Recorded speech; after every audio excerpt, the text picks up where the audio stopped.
ക്രിസ്തു ഓരോ മനുഷ്യന്റെയും ജീവിതത്തിൽ വ്യത്യസ്ത തലങ്ങളിലാണ് പ്രവർത്തിക്കുന്നത്. അത് അനുഭവിക്കുന്നതും അത് വ്യത്യസ്ത തലങ്ങളിലായിരിക്കും. എൻ്റെ ജീവിതത്തിൽ ക്രിസ്താനുഭവം എനിക്ക് പറയുവാൻ സാധ്യമാവുകയാണെങ്കിൽ അനേക മണിക്കൂറുകൾ പറയുവാൻ സാധ്യമാകുന്ന ക്രിസ്താനുഭവങ്ങൾ എൻ്റെ ജീവിതത്തിൽ എനിക്ക് അനുഭവിക്കുവാനായിട്ട് കഴിഞ്ഞിട്ടുണ്ട്. 7 വർഷക്കാലം കുടുംബജീവിതത്തിൽ പ്രവേശിച്ച 7 വർഷക്കാലം ഞങ്ങൾക്ക് കുഞ്ഞുങ്ങളില്ലായിരുന്നു.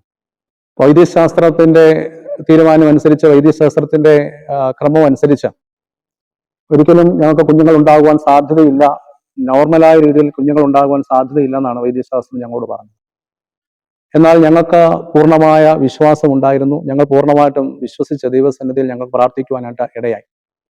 IVF തുടങ്ങിയതായ ചികിത്സാ രീതിയിൽ കൂടി മാത്രമേ ഞങ്ങൾക്ക് കുഞ്ഞുങ്ങൾ ഉണ്ടാകുകയുള്ളൂ എന്നാണ് വൈദ്യശാസ്ത്രം ഞങ്ങളോട് പറഞ്ഞതെങ്കിൽ ഏറ്റവും അത്ഭുതകരമായി അങ്ങനെ യാതൊരു തരത്തിലുള്ളതായ ക്രമീകരണങ്ങളും ഇല്ലാതെ, ചികിത്സാ വിധികളും ഇല്ലാതെ അനുഗ്രഹത്തോടുകൂടി 7 വർഷത്തിന് ശേഷം ഞങ്ങൾക്കൊരു മകളെ ദൈവം തമ്പുരാൻ ഞങ്ങൾക്ക് ദാനമായി നൽകി.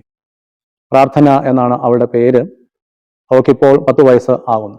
പ്രാർത്ഥനയുടെ അനുഭവത്തിൽ ഞങ്ങൾക്ക് ലഭിച്ചത് കൊണ്ടാണ് ഞങ്ങൾ പ്രാർത്ഥിച്ചു. അതുപോലെ തന്നെ ഞങ്ങളുടെ ജീവിതത്തിലെ ആ സങ്കടത്തിൽ ഞങ്ങളുടെ അനേക വിശ്വാസികൾ ഞങ്ങൾക്ക് വേണ്ടി പ്രാർത്ഥിച്ചു. അതുകൊണ്ട് തന്നെ പ്രാർത്ഥിച്ച് ലഭിച്ച മകളായതുകൊണ്ട് ഞങ്ങൾക്ക് അവൾക്കൊരു പേരിടുവാൻ തക്കോണമായിട്ട് ചിന്തിച്ചപ്പോൾ ഞങ്ങൾക്ക് മറ്റൊരു പേര് ചിന്തിക്കേണ്ട ആവശ്യമേ വന്നില്ല. പ്രാർത്ഥന മറിയം വർഗീസ് എന്നാണ് അവളുടെ പേര്. പ്രാർത്ഥന എന്നാണ് അവളുടെ പേരായിട്ട് ഞങ്ങൾക്ക് ദൈവം തമ്പുരാൻ തന്നെ ഞങ്ങൾക്ക് കാണിച്ചു തന്ന പേരായിട്ടാണ് ഞങ്ങൾ അവൾക്ക് ആ പേരിടുവാനായിട്ട് ഇടയായത്. അതാണ് ഞങ്ങളുടെ ജീവിതത്തിൽ ഏറ്റവും വലിയ ദൈവകൃപ ഞങ്ങൾക്ക് അനുഭവിക്കുവാനായിട്ട് സാധ്യമായിട്ടുള്ളത്.